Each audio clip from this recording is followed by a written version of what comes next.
Hoje vamos falar um pouco sobre equipamentos, né? Abri essa série aqui falando sobre esse assunto. É um assunto que eu não toco muito, porque realmente assim, a música ela não depende tanto de equipamento e hoje eu vou falar um pouquinho sobre isso. Qual o equipamento básico para um guitarrista começar a tocar?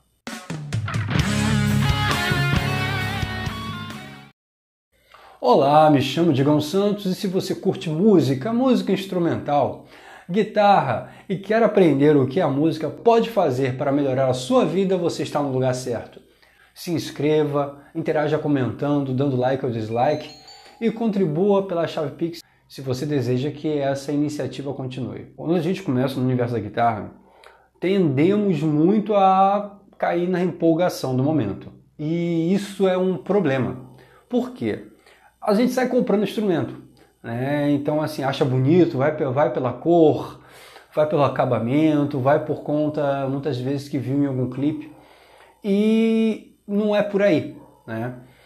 Assim, de grau de importância, principalmente no começo, é a guitarra, o amplificador e um bom cabo. Assim, você vai ver na história da música, na história dos guitarristas, muitas vezes você vai se deparar com o cara de repente estudando com a guitarra muda, até no banheiro, né? Muitos músicos usavam o artifício da reverberação, né? Que o banheiro é todo feito de ladrilho, né? Então você toca e o som meio que propaga, funciona como se fosse um amplificador, digamos assim. A reverberação tem esse tipo de coisa, né? De prolongar mais o som. Então a primeira coisa, vou comprar, o que eu vou comprar primeiro? A guitarra. E se possível a guitarra com um amplificadorzinho de estudo, simples, humilde, nada demais. De 10 watts, de 15 watts. De preferência que tenha um canal de overdrive ou distortion, né? Porque aí já vai ajudar nesse começo, né? Para você poder fazer de repente um riff, tocar uma música com distorção. É bem interessante. Só para poder começar a estudar. Cabo. Por que eu falei no cabo? O cabo, ele é que leva o som da guitarra. Se você pegar um cabo de péssima qualidade, tá bom, tá começando, comprou a guitarra, vê aquele cabinho de PVC, acho que é PVC injetado, acho que é plástico injetado, não sei o nome direito, mas é que ele não tem como ser aberto, né? Esse cabo daí, ele sempre é ruim, ele come tudo, come todos os harmônicos. Vamos pensar no cabo como se fosse um tubo de água. Assim, você tem a água, você manda, né? O cabo ruim é como se o tubo dentro tivesse sujo, entende? Então ele retém a água e suja a água. Então a água que sai no outro lado, você está mandando 100% de água cristalina. Do outro lado, sai uma água suja. E muitas vezes ela sai, em vez de sair 100%, sai 10%. Você tem a possibilidade de comprar um cabo melhor, que não é nem tão caro, e um investimento que faz total diferença, né? Você pega um cabo bom, você bota, o som muda. Quando você tiver condição, a primeira coisa puder é comprar um cabo bacana. Então, de início, o mais importante é isso: guitarra, cabo e amplificador. Depois, eu queria comprar uma pedaleira, veja com cuidado isso, né? A questão do setup, de você montar o setup, é você entender se aquele setup se paga, né? Se você for um músico que almeja ser um músico profissional, você tem que fazer uma análise realmente fria do que está acontecendo. Muitas vezes a empolgação, né? Música é muito sentimental, então acaba caindo nessa. Mas você tem que fazer uma análise fria, porque muitas vezes você vai comprar equipamento que vai ficar guardado. Ou então você vai comprar um equipamento caríssimo para poder tocar. Vamos fingir, se você está começando a tocar em restaurante, né? Tocar em algum local assim, tu vai receber o quê? 300 reais. Você vai com um instrumento de 25 mil reais, uma guitarra de 25 mil reais, um multi-efeito de 18 mil reais, cabos caríssimos e tudo caro, sabe? Dando quase 90 mil reais ou 60 mil reais de equipamento para poder ganhar 300 reais numa noite.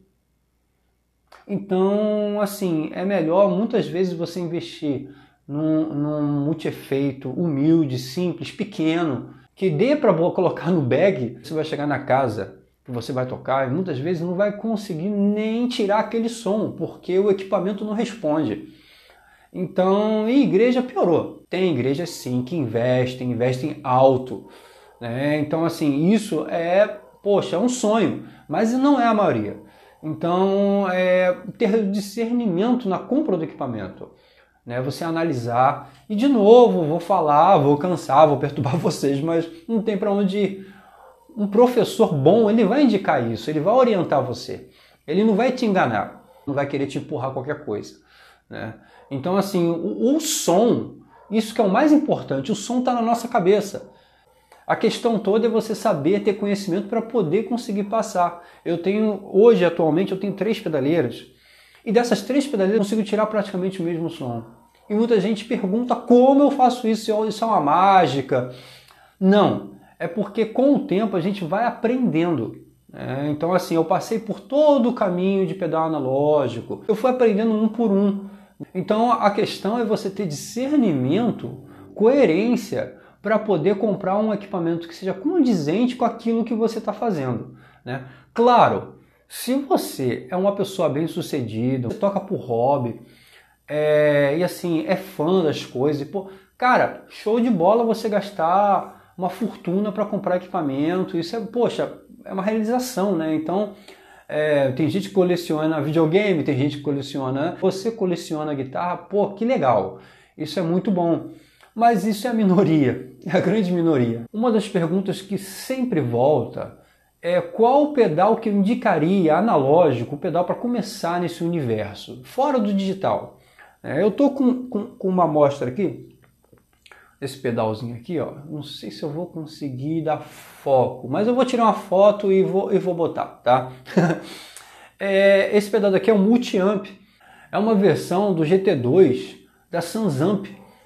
A gente chama esse tipo de pedal de amp na box. Por quê? Porque ele simula, através de transistores, os amplificadores, né? Então, assim, os cabeçotes. Se o cara não tem nada e o cara quer começar no universo de pedais, e principalmente nessa parte de distorção, eu super indico o GT2 da Sansamp ou algum tipo, a Behringer fabrica o GDI, né? Que acho que é até o mais barato, mas os componentes não são bacanas, né? O André, eu não sei se ele está trabalhando mais, mas eu me lembro que ele chegou a fazer uma versão só com 2 amplificadores. Então eu vou deixar o contato dele aqui embaixo, tá, André? Tamo junto. Então, um dos pedais que eu não me desfaço, esse pedal daqui tá comigo desde 2008. Esse é o primeiro pedal da parceria que eu fechei com ele.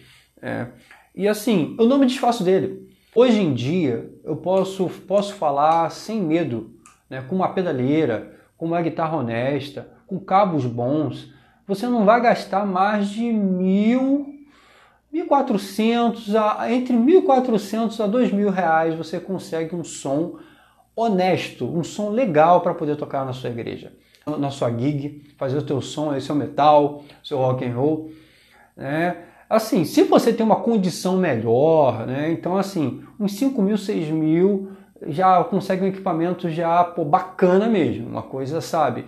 E aí o céu é o limite. A partir disso o céu é o limite. Quando o aluno pergunta assim, poxa, o que você acha do meu processo? Como eu devo fazer o processo de evolução? Eu oriento sempre a guitarra, amplificador, cabo, né? Um pedalzinho tipo esse, um pedal que resolva. Eu oriento a montar um setup lentamente, sabe? Se a pessoa tem condição de comprar pedais analógicos, em vez de sair comprando tudo de uma vez só, podemos comprar no máximo 2 ou 3 pedais. Porque quando a gente vai evoluindo, a gente vai ver que não há necessidade de tanto pedal. No máximo 3 pedais. Você vai ter um pedal de ambiência, um delay, um reverb, ou um pedal que tenha delay e reverb ao mesmo tempo, que tem alguns pedais que são assim, né? Pode ser um desse assim, um amp na box igual a esse, né? E de repente um pedal de modulação, né?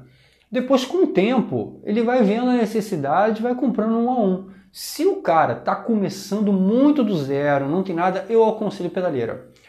A pedaleira, ela já tem todos os efeitos dentro.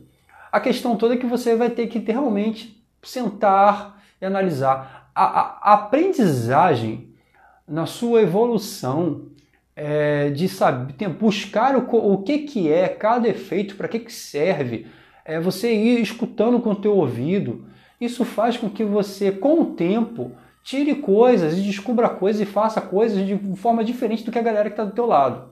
E isso é o que muitas vezes a gente vê que anda sumindo na maioria dos guitarristas, que um copia o outro. A internet tem a sua parte boa, né? É muita informação compartilhada, isso é muito bacana. Mas ao mesmo tempo tira a criatividade das pessoas. A galera começa simplesmente a virar uma repetição do outro.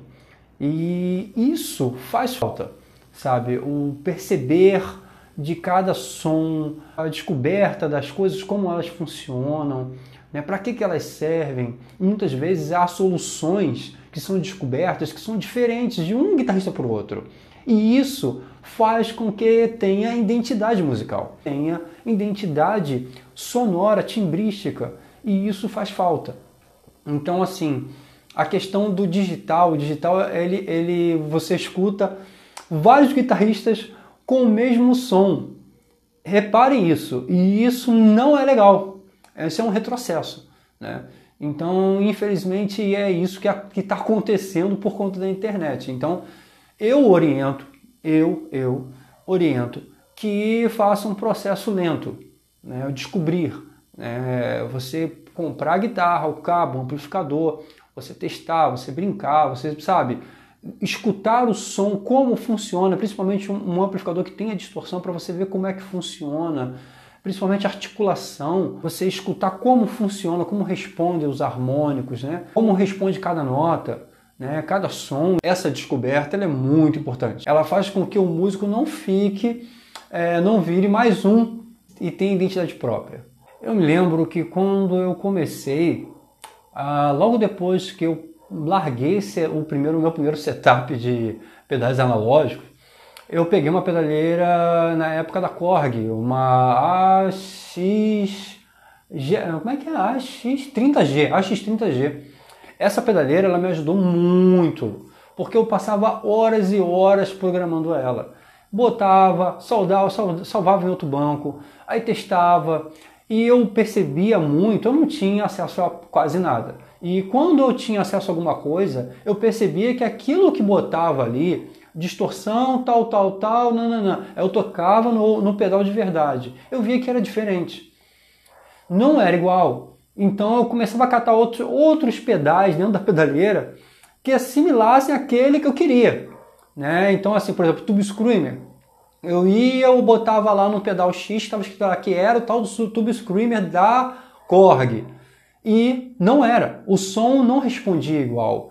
Então eu tentava de outro pedal, que era um pedal de uma outra empresa, uma outra coisa, e vinha o som, né? Então você tirava, misturava com outra coisa, botava um compressor aqui, tirava, botava um equalizador, mudava, né? Mudava ali, de repente uma opção que tinha ali diferente. Eu lembro que teve uma pedaleira que tinha um simulador de captador. Se você estivesse tocando uma guitarra com um captador single coil, você ativava aquele dali, a pedaleira prometia que você mudaria o som do timbre do teu captador por um captador humbucker, né? Bem, não funcionava, mas tinha uma característica muito interessante. Ela tirava o som de besouro da distorção. Era incrível isso, ela tirava aquele som, sabe, irritante de distorção digital de pedaleira. No preset de distorção eu sempre usava com essa opção habilitada. Então, até hoje eu ainda olho assim, melhorou muito, né? Eu tomei um tombo, o primeiro tombo assim que eu demorei para a primeira vez que eu demorei para poder regular, depois dessa fase toda, né, eu passei muitos anos regulando pedaleiras. E a primeira pedaleira que eu tive dificuldade para regular depois desse tempo foi a G5N. Ela já vem com toda essa tecnologia moderna. Então eu realmente tive que regular a pedaleira como se fosse um setup analógico, né, com pedais mesmo, né, com rack. E assim o som ficou fantástico, ficou bacana a beça. Então assim, você tem que ter a cabeça aberta. Muitas vezes eu vejo que a galera tem preguiça, que é tudo pronto. Meu irmão, para com isso, cara. Sai dessa, sabe? Tem que sentar realmente, escutar o som da tua guitarra, porque de guitarra para guitarra muda. né? O cabo, por incrível que pareça que eu citei a questão da qualidade, se você pegar de cabo para cabo vai mudar um pouco a equalização, né? Então assim, é um assunto que depois mais para frente eu vou abordar aqui. Mas o cabo, ele muda o som. Então o cabo, a guitarra, o amplificador está usando. Então tem que sentar, tem que analisar, pesquisar, né? E quanto mais você sair dessa linha de copiar preset dos outros, eu tenho até uns vídeos aqui, o vídeo do YouTube meu que tem mais acesso semanal são vídeos de preset que eu botei aqui da Zoom, né, G1X-On. Mas eu falo para vocês, quanto menos você pode pegar, copiar os presets, botar num banco. Ah, preset do Digão, beleza, aí bota ali. Copia para outro banco, sabe? E começa a mexer do seu jeito. Isso é muito legal, porque você começa a não ficar uma cópia. Então todo mundo fica com o mesmo som, sabe? E isso não é legal. Então com semelhante, mesmo que queira ficar igual, não vai ficar, né, cara? Por incrível que pareça, né? Tem várias coisas que vão fazer a pegada, o som do guitarrista. Isso até em outro vídeo eu vou abordar direitinho, né? Falar sobre dinâmica, articulação.